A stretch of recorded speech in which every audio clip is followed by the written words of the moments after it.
Plastic Man No More, issue 1, Christopher Cantwell writing with Jacob Edgar on the art. So this is a new Black Label book, so out with one, and in with a new. Yep.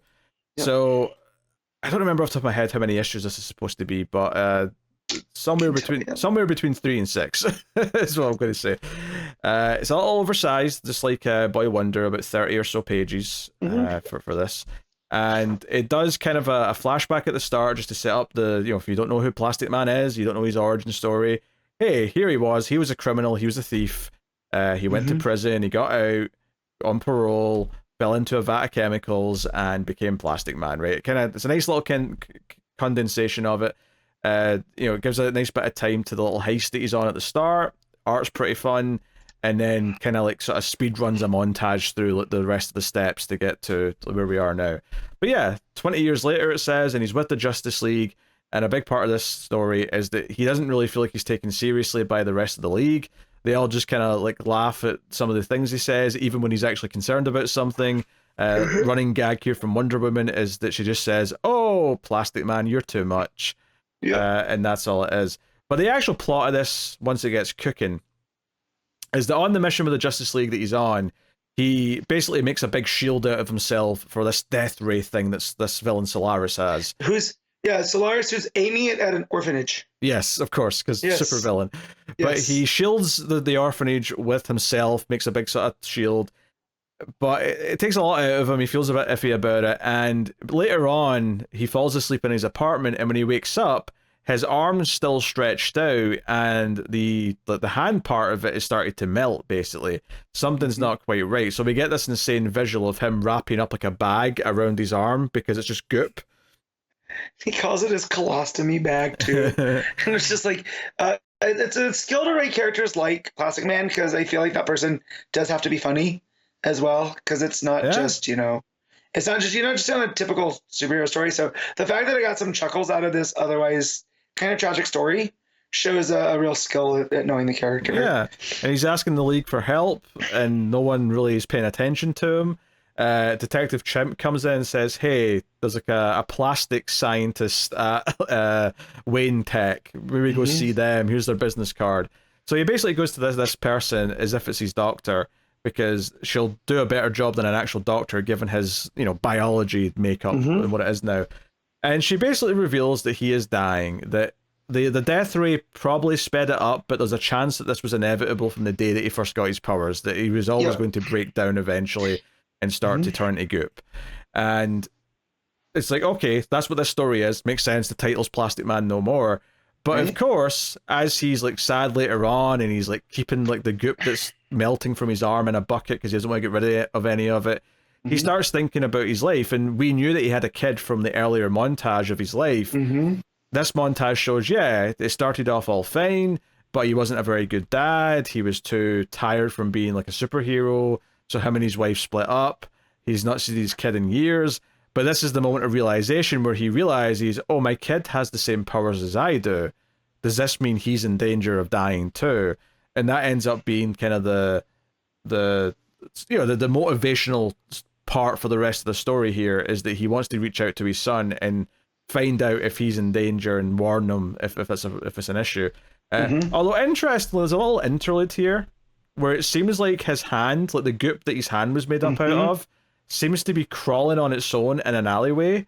So clearly something's brewing with that. I don't quite know yet, but yeah. So that's curious. And all this stuff with the son too. There's this air of he's coming to terms that he's not going to be around anymore, and he just wants forgiveness, And there's a heavy theme throughout the back half of this book that he just wants that from his son, and it seems like his son's not ready quite yet. Not at all. There's a few pages here where it's just like the sides of their heads peeking in at either side, and the background's just completely white. It's it really gives this idea that we're just focused on their conversation, and everything around them just went away. This hyper sense of focus. But he even calls the doctor later on and says, "Hey, is it possible if someone had, similar genetics to me, would they be in trouble with the same thing?" And the doctor's like, I mean, depends how close their genetics are. And he's like, they're pretty close. So yeah, and he's like, hey, is there any way that we could possibly cure this? And again, the important thing here is that he's not trying to cure himself. This is not about stopping Yeah. himself from dying. It's because this might happen to his son. So this Yep. gives us like the audience gets this interesting insight into him here, where despite the fact that he's a shitty dad, we know that he's doing all this to potentially save his son. So we can kind of root for him, and it's not this selfish thing. It's something Yeah. that's purely for his son. So it means that we get to enjoy the humor and see the heart in this, even when it is something as simple as she's like, well, yeah, but if the being was at the center of a really, really like big thermal nuclear explosion, it may, I mean, there's a good chance it would just kill them, but there's a chance that it would actually fix the molecular structure and all that. And Plastic Man's like, got it. We should build a big bomb, right? Yep. So that's the end of the issue. Is him saying, So yeah, you're saying I got to build a huge nuclear bomb? yeah. That's the end of the Sounds good. issue. It's and I love the fact that there's a street sign next to him, and the last page it says one way. I thought that was a nice subtle touch of just being like, yep, there's only one direction he's going to go in, and it's to do exactly what she just said. Because she's in her apartment and he's got his neck up at the window. He's stretched up to talk to her. It also interesting theory is that it sets up a little bit of character for this scientist lady. It makes it clear that she lives alone and she doesn't really have any loved ones. So I don't know if there's any importance to that yet, other than maybe she's going to feel compelled to help him because she's going to sympathize and like maybe make a friend out of him. I don't know. She is looking at her iPad and it looks like she's watching a kid ride their bike. Then maybe so might be, maybe a kid that's died or something. Yeah, maybe there's some tragedy to her that she's like, okay, this is coming from a place of goodwill. Like, I don't think she knows for sure yet why he's doing this, but maybe she'll be convinced to help him when she finds out it's to save a kid. You know? I mean, he's not a kid anymore, but you know what I mean. No, but it's just to make sure what happens to him doesn't happen to his kid. Yeah. So at the very least, it's building sympathy there for her in that sense. Yeah, I thought this was pretty good. I think it does a good job of like establishing Plastic Man if you don't know him, giving us a very simple premise of like, okay, heroes dying, which we've seen that kind of premise before, but I think this idea of it being about him realizing, oh no, my son's also a Plastic Man. I have to figure out a solution for him, not for me, but for him. So that gives him enough heart that even though he's not the nicest of dads or characters in the traditional goody two-shoes sense, it gives us something to root for in him.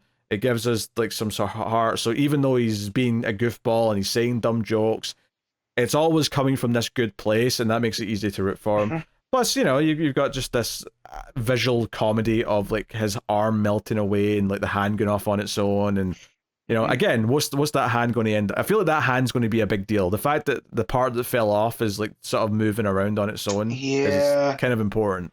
But we'll see. We'll see how that goes. And I'm wondering if it's going to kind of end up representing all the bad version of him, right? Like how he saw himself versus how his family saw him, right? And he'll be able to get a little bit different perspective here.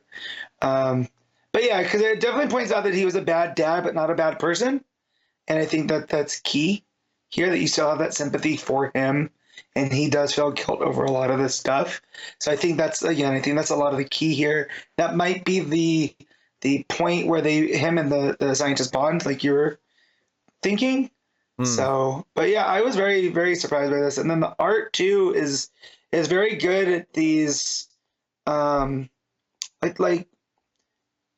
the page layouts, right? Like when you see him at the top where he's pouring the rest of himself into a bucket, right? You get this like really weird, like sinewy kind of borders that almost look like the goop that he's pouring in there.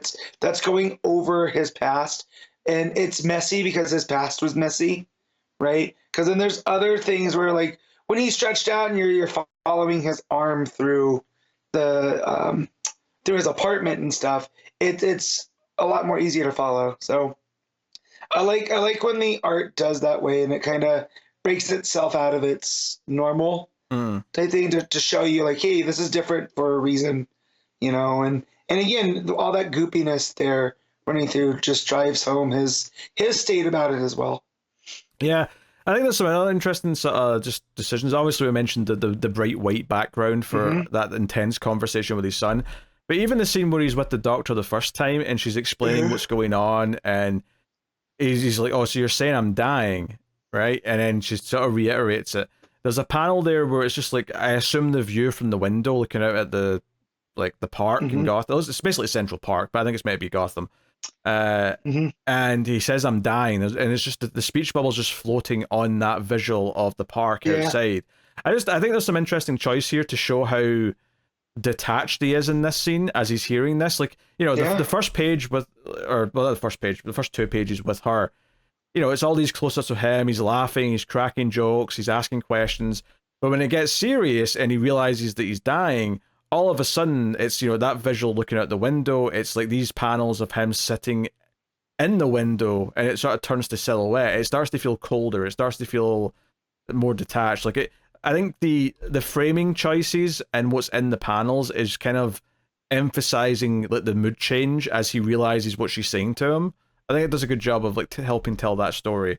So yeah, there's a lot of smart decisions being made there in the art for doing that. I mean, the line work itself is solid. It's kind of got a little bit of a cartoony vibe to it, but it's very expressive. I think it's the layouts though and how it's telling the story that's especially impressive though for this artist. Yeah, it is kind of, it's a little bit reminiscent of some of the better Tom King ones too, because I'm getting a little bit of Smallwood kind of vibes here and a little bit Fornes here and there, depending on where the mood is in the story.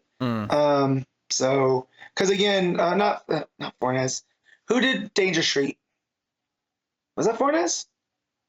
I can't remember. That may have been Fornes. Like the scene with the void, with the white behind him and his son as they're talking, that felt very Danger Street to me, right? With the way that the art's being handled. I know you said Tim, but I thought you said Tim and his son for a second. No, I'm like, he's not Tim. No.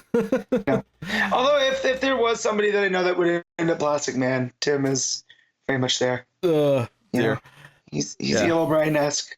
Yeah, no, this was another solid issue 1 of a Black Label book, honestly. Like, it's not super mature, although during the scene where he's with the Justice League, there's a lot of narration where he's being self-deprecating and he keeps saying asshole. And even just the word asshole feels a bit more harsh than you usually see when especially given this art style with the Justice League's very Silver Age looking. So seeing the word asshole popping up constantly is really sticks out.